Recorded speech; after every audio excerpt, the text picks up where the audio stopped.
Hi, everyone, and welcome to the sharing group, y'all. I am so very excited about our guest today, y'all.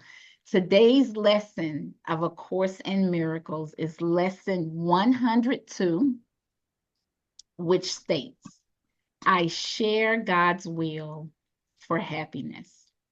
I share God's will for happiness. And I am happy, y'all, to introduce you all to Stephen Lavoie, who had an NDE and now experiences clarity, peace, and a freedom from anger that enables him to embody the happiness that is his birthright. Thank you so much, Steve, for joining us today. Thank you. Did I pronounce your name right? You did. You Okay. did. Yes, Yeah. yes. So, Steve, wherever you think it's appropriate to start, you can start with the NDE. You can talk about a little bit of your childhood or wherever you wanted to start your sharing with us. Well, in a few other podcasts, I shared my childhood, which is pretty graphic. Um, as we all have a problem with our childhood or a young adulthood or whatever. And what I learned from that is it wasn't my fault. We keep carrying a lot of these problems on into adulthood. Yeah, yeah, And we have to learn that it wasn't our fault. yeah. Side note, getting into a little bit of into the NDE, I was giving a mantra, which goes along with it wasn't our fault. And it just doesn't matter. Okay. My life before the NDE, I tried everything to get help. I tried psychiatric medicine. I tried counseling. I tried physical sports to get the anger out. And nothing worked. And then, as me and a lot of my friends say, we laugh about this a lot. The universe showed up with a very long, large baseball bat, also known as a telephone pole. And I was driving through an intersection in the town I lived in, and I glanced out my driver's door, and there's a car getting ready to hit my car. There's no way, because even if I accelerated just a little bit, he still would have hit at least the back door of my car. He was that close. So there's no way to get out of it. He literally hit me on the driver's door. And as science goes, when he hit me, the force of his speed canceled out my speed of my car. And he basically bulldozed me across the intersection. And finally, my car ended up getting wrapped around a telephone pole. It's interesting to note that the power company came out to check on the pole after, the paramedics got me out of there. And the power company said that I moved the pole 6 inches in the ground in one direction. Right? So getting back to the accident, I'm trapped in the car. The passenger's window on the driver across from the driver's side was blown out. This first responder reached into the car and cut the lap belt. The lap belt was separate from the shoulder harness. And they cut the lap belt, which basically everything that was happening on the inside of my body now was really causing chaos and havoc. And I passed out.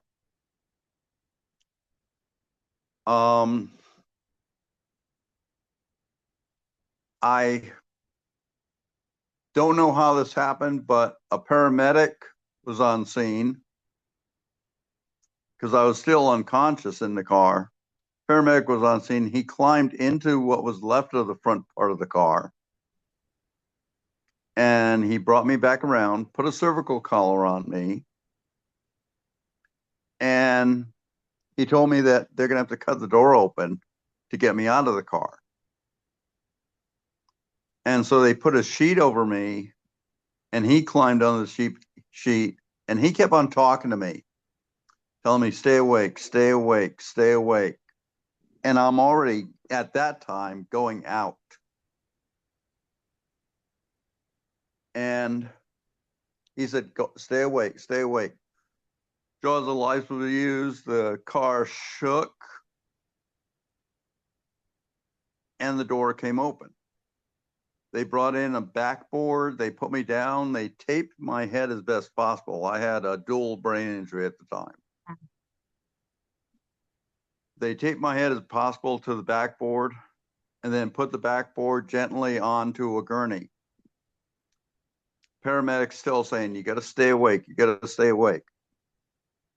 And last words I remember saying to the paramedic was, but it's too bright.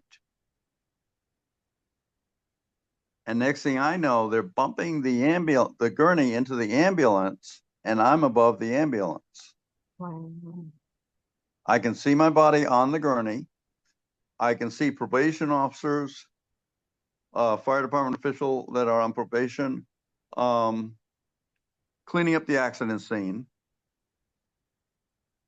I can see police and emergency crews like 2 blocks, 3 blocks away, redirecting traffic away from the accident scene. And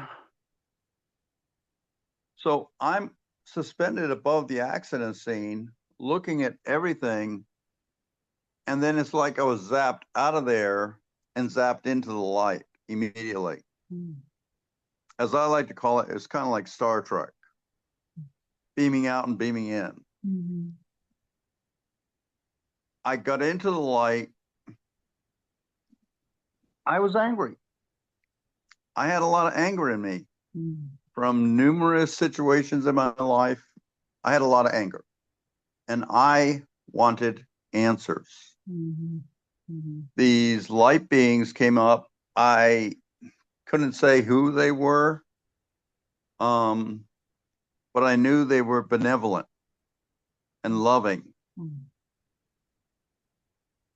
Somehow I knew that. And I asked them, I said, I want answers now. What has happened? And I heard their voices in my heart say, follow us. And I'm following them, but I'm going, I demand answers. You either tell me now what's happening, or I'm going to take this place down. So Steve, you at this point, sorry to interrupt, but I gotta ask you, at this point, you know you're on the other side. At this I was beginning to get that reality, okay. but I didn't know the totality Mm-hmm. of the effect of my life on this earth. Gotcha. And I was soon to be seen that. Mm-hmm. We went into this round room, kind of like an IMAX theater. And I could literally see behind me while looking forward. Yeah. And I could see both sides perfectly well, everything. And my life is flashed on the walls all around me. And they asked me one question 4 times. Who are you? Mm. I told these light beings or whoever they were who I was. I told them how much money I had in the bank. I told them where I worked, what I did. I told them who I could call for help. And they went, who are you? I told them what type of car I drove, what private tables I had in restaurants, where this, that, and the other thing. They shook their head. No. The third time, it was like the pictures in the screen started glitching. Mm. And they asked me, they said, who are you? And I'm like looking at the screen glitching, and I'm like, I don't know what that's about. But I keep watching the images, and they're slowly morphing. Because the images at this point, Steve, is your life review, correct? Yeah, it is my life review. So they're I'm seeing asking me you this. I'm seeing me pull a gun on people, pull knives on people, I'm spitting on people, cussing at people, defaming their property. You name it, I did it. Mm.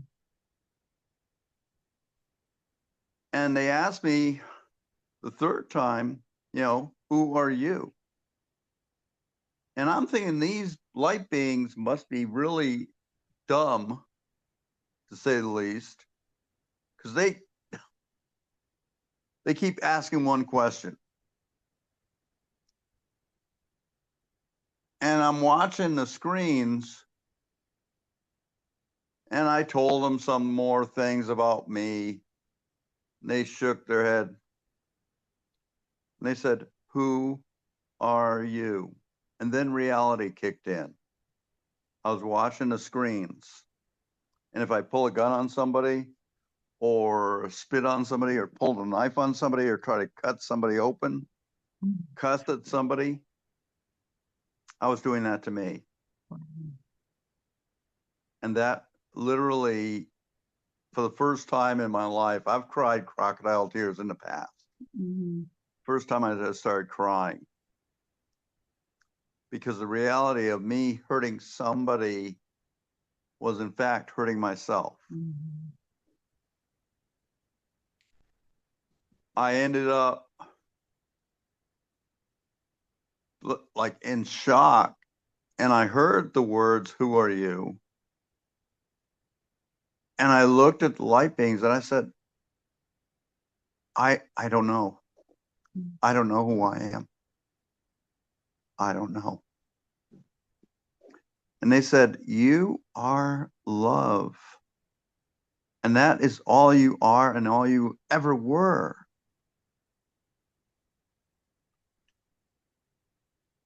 And I said, can I stay here? I don't want to go back to the earth. I've caused too much hell and damage on the earth. And they said, no, no. In time, you will come back, but not now. Follow us. And I went outside the building with them.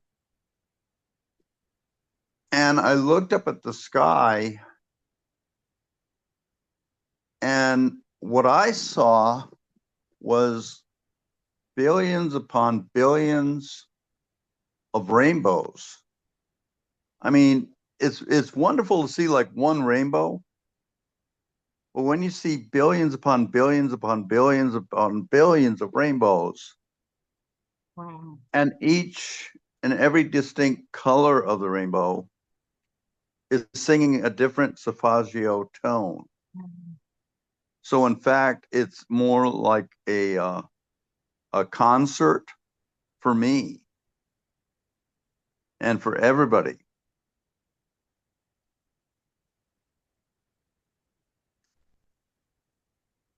And I looked and I asked him, I said, when am I coming back?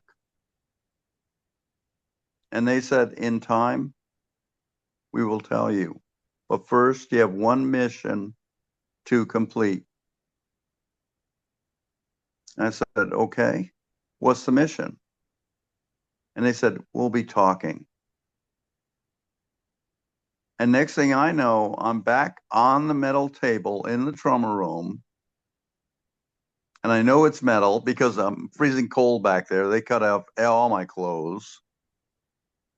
I had a gown on me. Doctor was repairing my scalp on this side.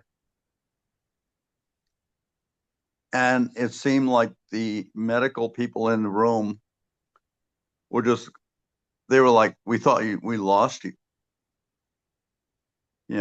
but we're glad you're back. And after I think I was in a trauma room about 6.5 to 7 hours. And then I spent 2 days in the hospital because now the guy's insurance company was picking up the bill. That's all they wanted to spend was 2 days. Wow. I spent 6 months in physical therapy, learning how to walk again, learning how to write, learning how to turn a screwdriver, hold a pencil, stuff like that. And then I spent time in a gym working out with just 5-pound weights, and doing that. In 2010, I moved up here from California, and my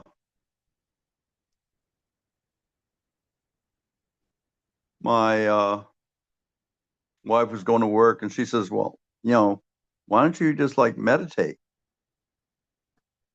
And I'm like, oh, okay.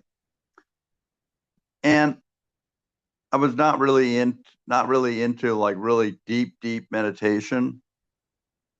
But I closed my eyes and I'm sitting there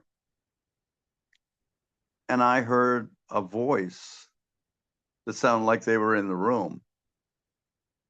And the voice, it was in my heart, said, hello. I immediately opened my eyes and looked around the room like, all right, who's here?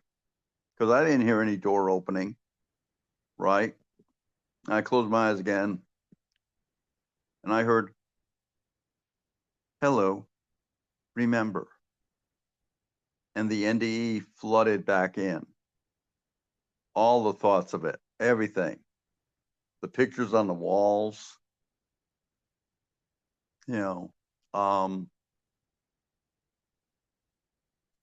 since that time,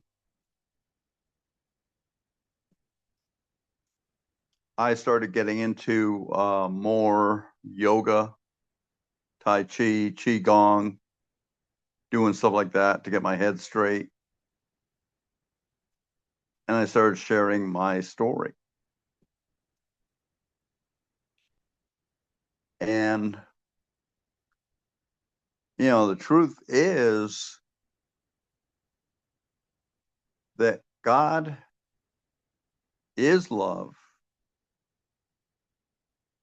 period. Yeah.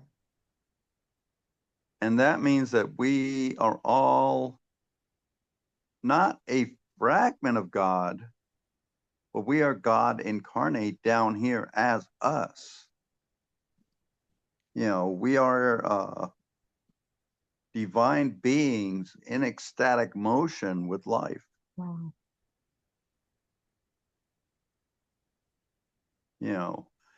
And when we stop trying to play a game, right? Like I'm better, you're not. Mm-hmm.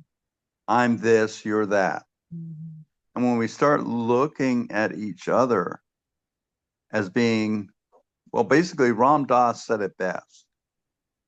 He said, all we're doing is trying to shake hands with ourselves. Mm. You know, when we can start to learn to look at another person, no matter where they're at in what society calls the norm, and say, I am another you. You are another me. I believe then love will start flowing through all of us.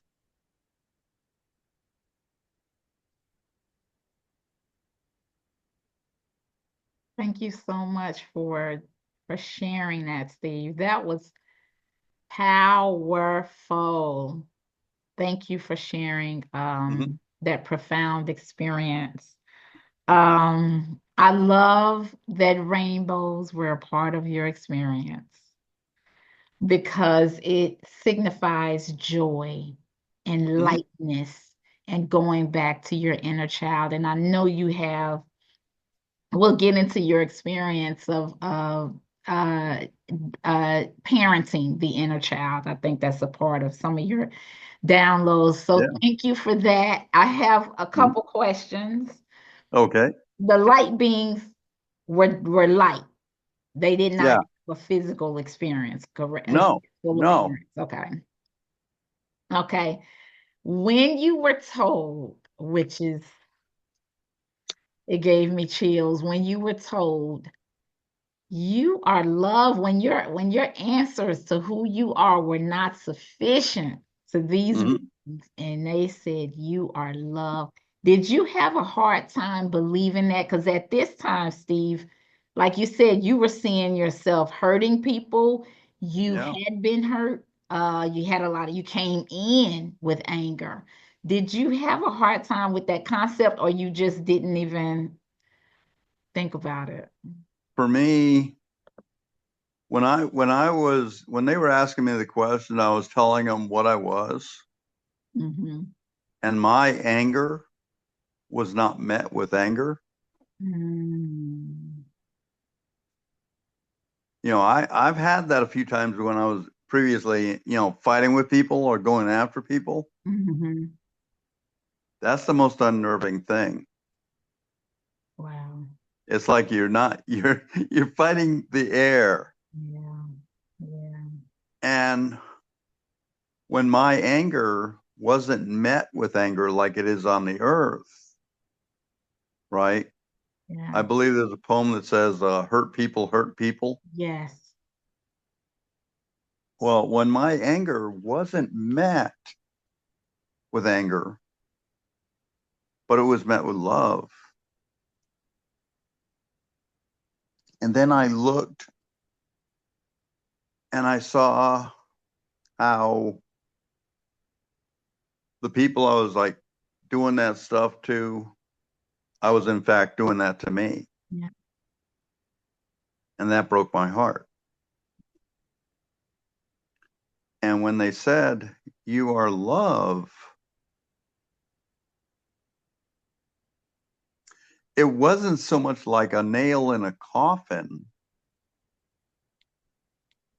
as in a flower opening up Mm, and soaking up the sun's rays. mm, You know, mm. um, it totally affected me. It totally affected me. That's beautiful. That's beautiful. That's beautiful. It is what you are. It is absolutely what we are. We don't define ourselves as love. We're not told, Steve, that we are love. We're told that we're sinners. We're Mhm. told that we're losers.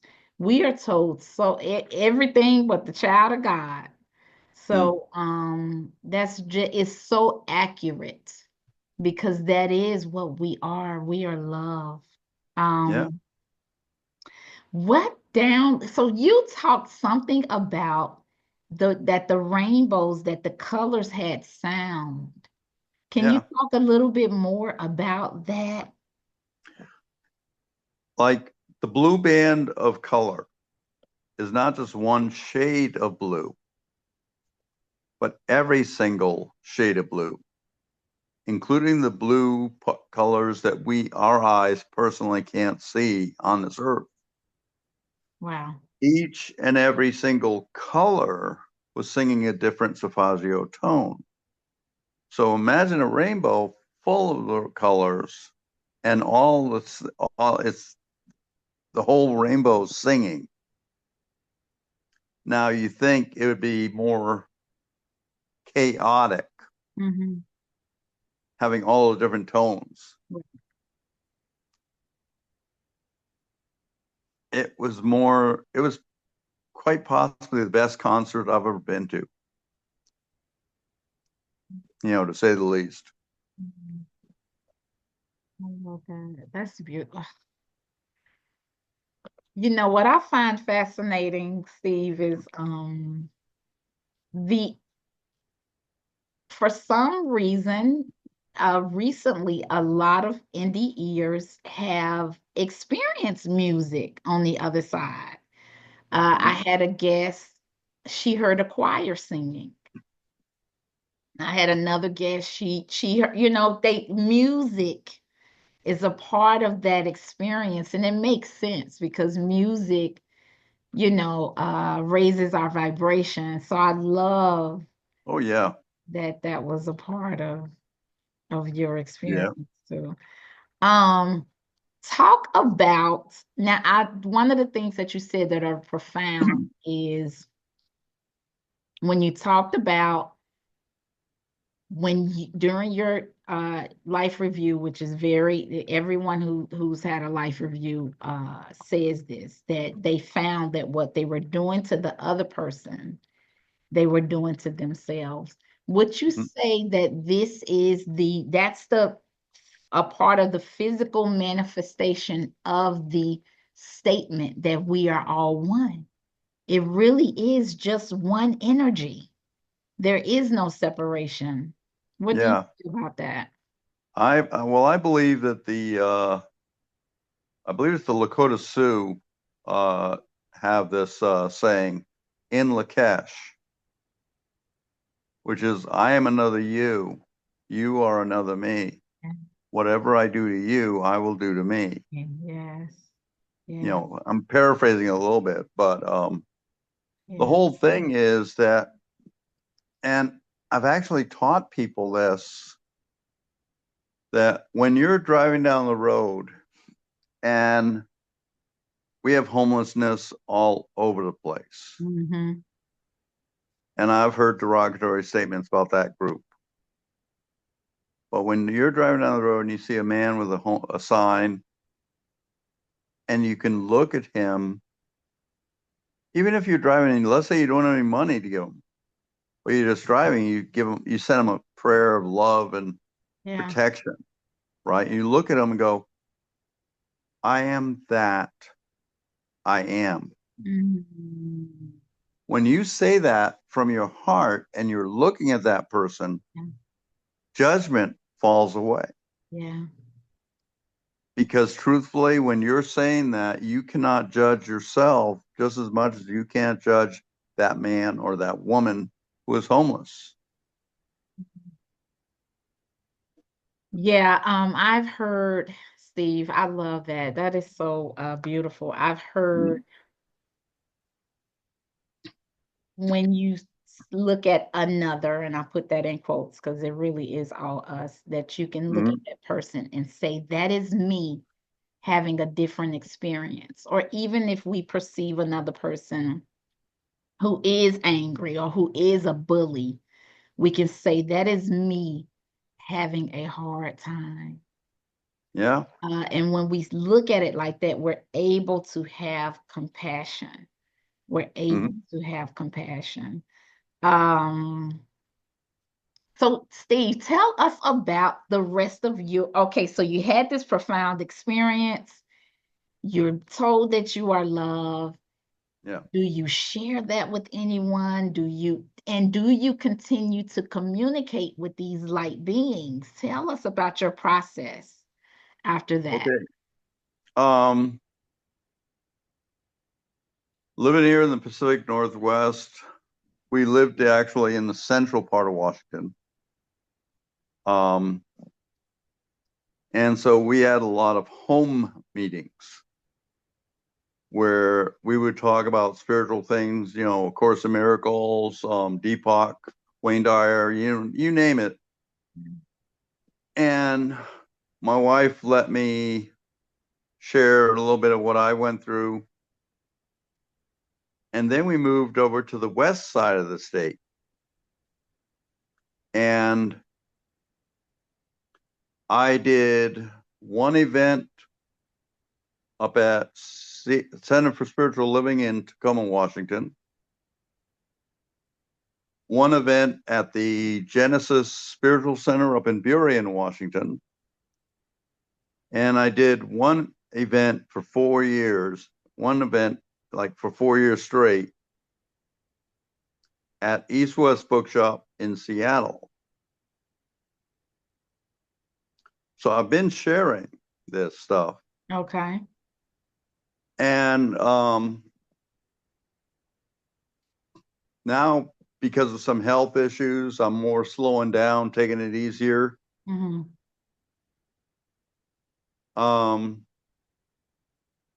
Because I believe my mission's almost coming to a close. I don't know when.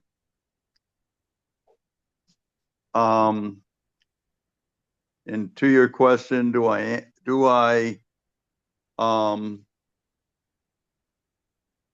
talk to light beings? Mm-hmm. I have a friend who's a spiritual mentor to me. And one time I called her up. I had to call her up actually the next day Mm-hmm. because I got up in the morning, did my little routine around the house. And then I went into meditation. And that lasted for about, I think, 6 hours. Wow. The meditation? Yeah. Nice. And I talked to my spiritual friend the very next day and I said, I think I'm spun. I can't do anything. I'm just floating right now. You know, I've had people ask me, they say, how do you meditate for 4 hours? I mean, what do you do? It's like you do nothing. It's like, why don't you do something? Meditation is doing nothing and Mm. it's doing everything, Mm-hmm. you know. Um, but during that time, I have talked to the light beings again. Um, and continue on to talk to them. I love that. So You know, they're a continued presence in your life. yeah, Yeah. That's yeah. so cool. That is so And cool. well, it's like back in 2022, my wife, I found her unconscious in bed Wow. and did CPR on her, and the fire department called me off. And they pronounced her deceased.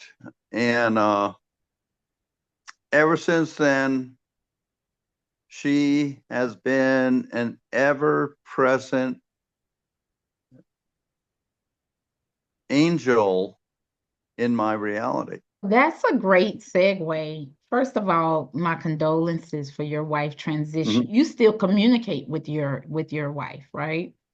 I do. I do. Matter of fact, it was funny. Right after she transitioned, coroner left, the police left, the crisis council left, fire department left, and I'm here alone. Yeah, wow. And the room is literally just like almost caving in on me. I laid down on the floor and started getting mad. Mm. Not so much mad at her, just mad at my thoughts of what the problem was. Mm. And the truth is, there's no problem. Mm. So I'm laying down on the floor. I'm mad. I'm pissed. I'm punching the floor. Mm. And I kept saying, I'm done. I'm done. I'm done. I went in the bedroom and laid down on my left side in almost a fetal position. Mm. And I felt the bed go down like somebody was sitting down on the bed. And I felt a hand right here.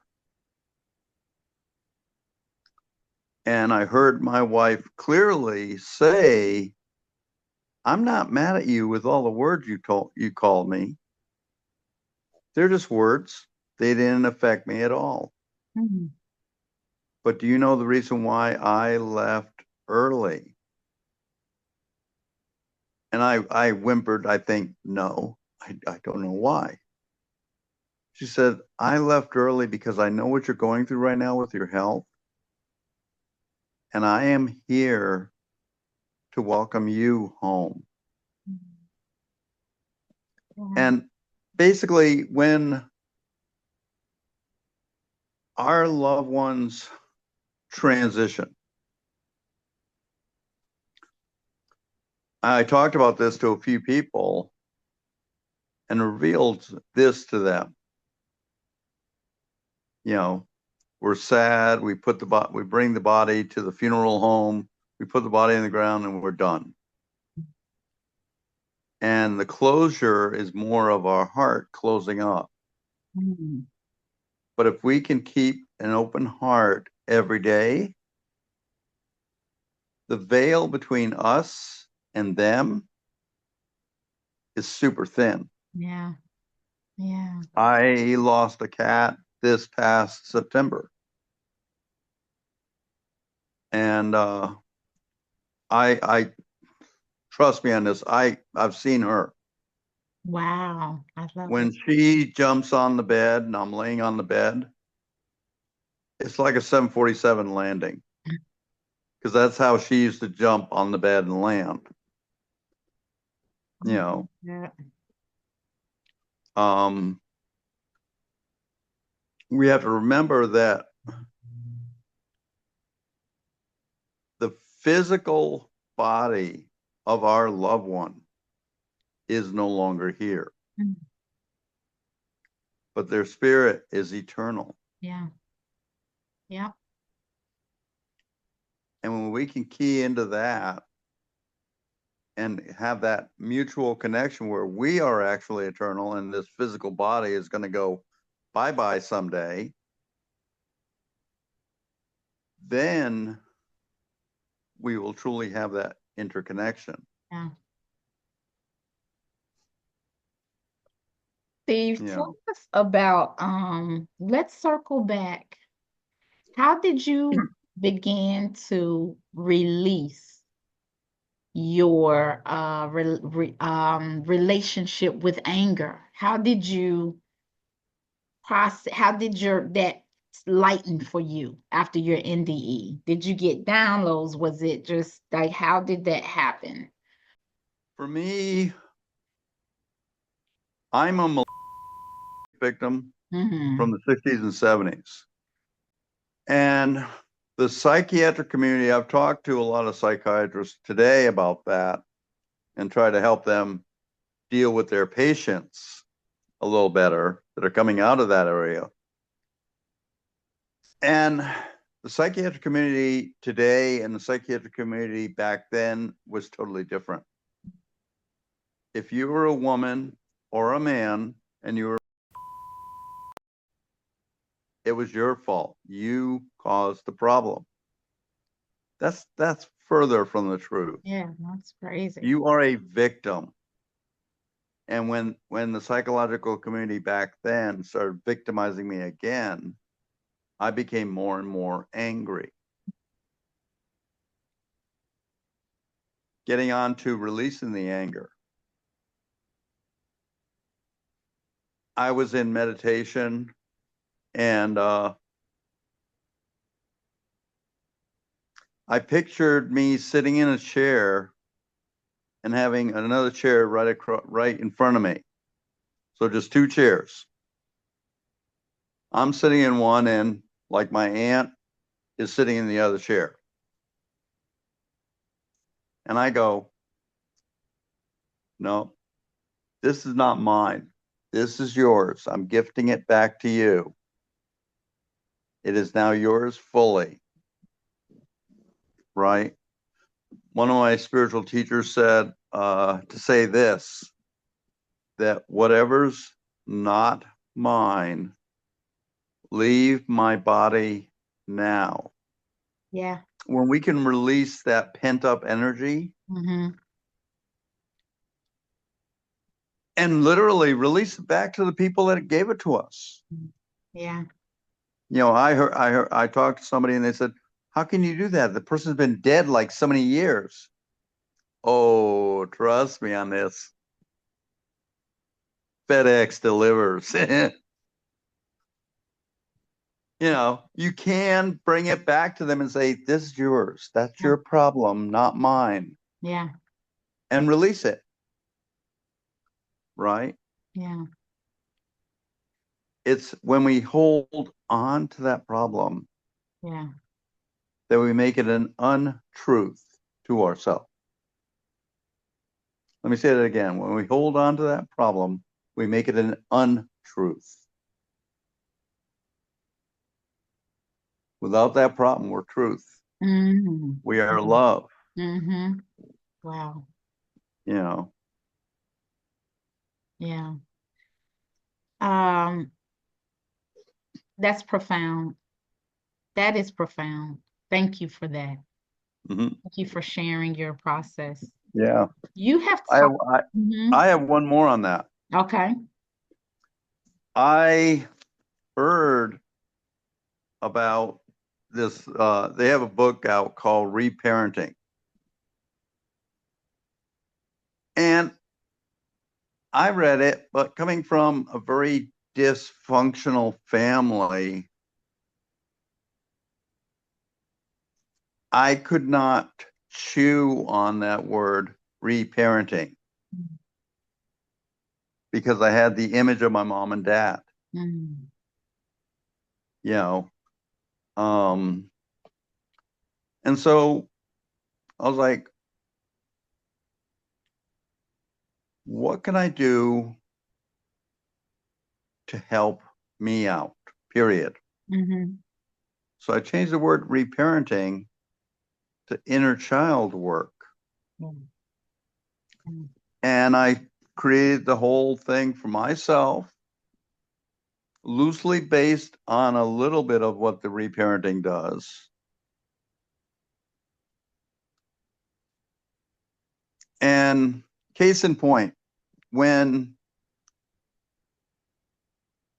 I first started out the work process, I went into meditation and I imagined myself in front of a little campfire cook stove, a little grill and a pot on it. And I'm cooking like a chili, you know, adding spices to it and all. And one by one, like my littlest guy, my 4-year-old, 5-year-old, starts sniffing.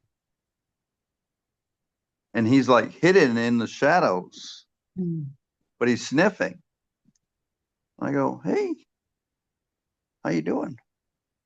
And I'm just continually stirring the pot, looking in, adding a few more spices, maybe some jalapenos or whatever. And he comes out and sits down like a little ways away from me, but he's still sitting down right near the pot. So he, you know, goes, what are you doing? I'm like, well, I'm cooking some chili. I like chili. He goes, I like chili too. Okay, well, would you like some? I have some bowls here. You know, and so that's how the process began. It was very slow, very loving, very kind. I would always talk to my inner child as me, not as a parent. Yeah. Okay. My idea of the parent is you go to your room, wait till your dad gets home, you know, Yeah. and that's very traumatizing to anybody. And especially if you're an adult and you're trying to heal, Yeah. and that's all you hear in the background of your mind, healing's not going to come. Mhm. But Mhm. if you could talk to yourself like yourself as an inner child, healing will come. You know, Yeah. that's a little bit of the process. My wife, I was sharing this one, uh, the inner child work at this fellowship that we went to. I was the presenter there. And so I told everybody, I said, okay, let's take a like a 20-minute break and work on the process. And, you know, if you want to go outside in the sun, really nice out there, you sit in the corner or whatever. Right. Mhm. And so I'm watching my wife, and my wife always, she takes off her shoes. So she took off her shoes and went out in the grass. And she's walking there on the grass. And I saw her right hand go down like she's holding a child's hand. And she's looking down to the child and talking to the child. And I'm looking at a ball right now that she actually found, a little tiny ball, probably about that big. It's a blue ball, you know, a little like blue tennis ball type thing. And she found that. And she came in and she looked at me and went, wow. I mean, wow. And she showed me the ball and I said, wow, that's pretty cool. She goes, yeah, it's the chakra that I need to work on. Wow. You know, um, the inner child work does really work as long as we want to work it. And I mean, not play any more games with ourselves, Yeah. you know. That is profound. That is profound. Yeah, I often hear in the mental health community, um, yeah, be the parent that you wanted to have. Mhm. Yeah. But again, like you said, even that word parent can be triggering. But yeah, that is profound. Here's Because, another thing. When I came uh-huh, up here, I was on psychiatric medicine. So imagine 2010 going back 51 years. You know, I'm 65 now. Okay. yeah, Going back 51 years, I was on different psychiatric medicines. And in 2010, with the help of the psychiatrist, I chose to titrate off my medicine. Okay. I wow, have been off the medicine now 14 years, wow, but here's the key thing. I tell a lot of people that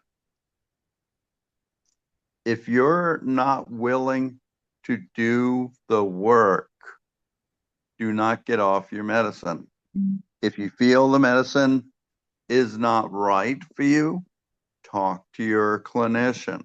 mhm, Tell them about it, you know, clearly, succinctly, everything. And they will adjust your dose or they may give you a different medication that may work.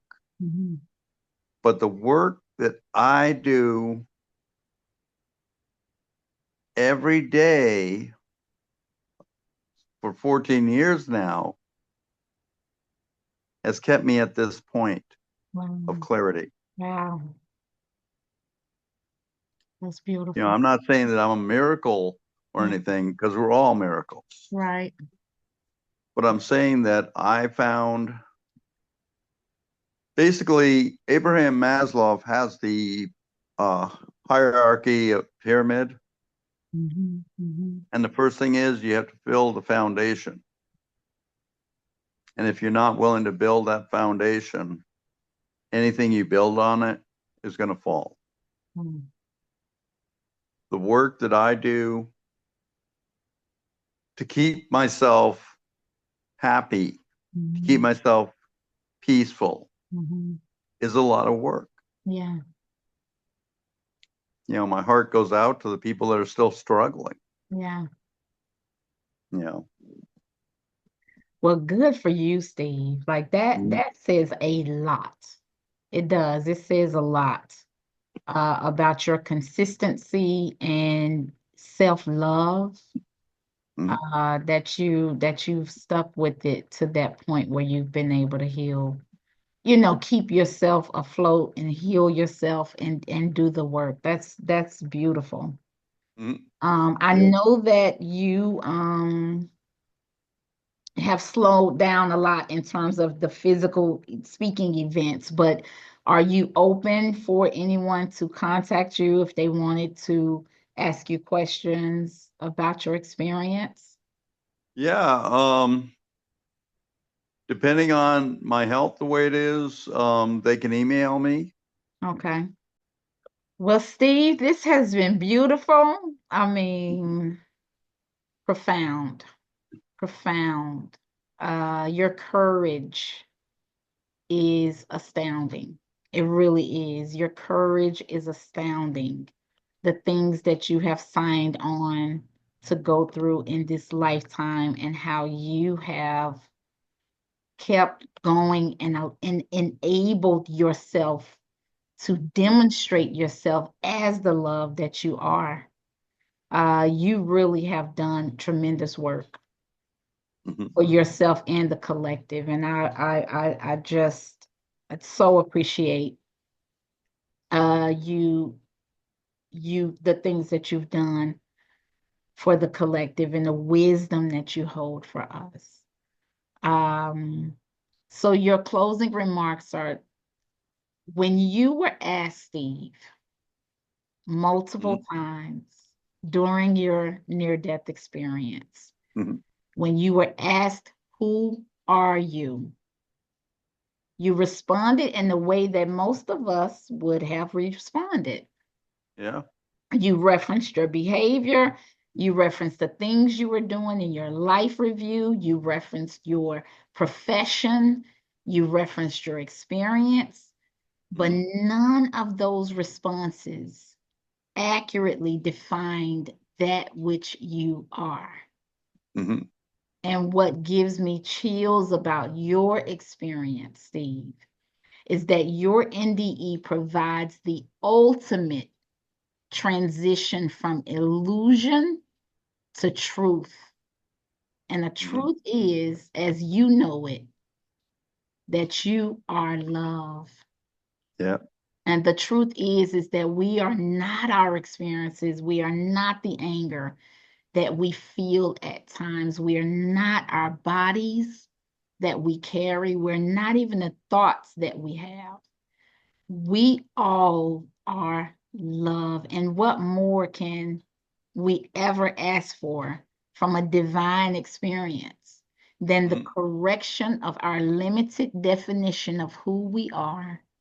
We are love. You are love. And regardless of whom we have hurt, and regardless of whom has hurt us, none of it changes or alters the love that we are.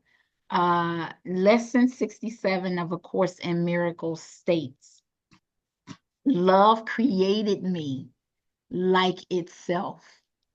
Mhm. Love created me like itself is one of my favorite lessons because it speaks to the truth of who we are. And the love that you are, Steve, exudes from your energy. It is why you are here sharing your wisdom that you have acquired from your life experiences. In doing so, by sharing your experiences, you're giving others permission to do the same. It may not be a near-death experience, but you give them permission to share their truth, to share their hurt, to heal themselves. So thank you so much for agreeing to stay with us for a little while longer from that beautiful place that you experienced on the other side. Thank you for accepting your mission. And we so appreciate your energy with us today. Namaste. I see God in you. I see God in you, Steve. So thank you for sharing this, with coming to the show. And Steve, we end with a heart. Throw up that heart. And thank you, everyone who has hung out with us today. If you have enjoyed the show, and if you have heard something that you feel would help someone, please forward this video to your friends and loved ones. And please, if it resonates with you, press the subscribe button so that you can be abreast of all of the videos and all of the beautiful guests that I have on the show, and press that like button. And thank y'all for hanging out. Until next time, we love you, right, Steve? We love you. Yeah, definitely. All right. Bye bye, y'all. Until next time. Bye.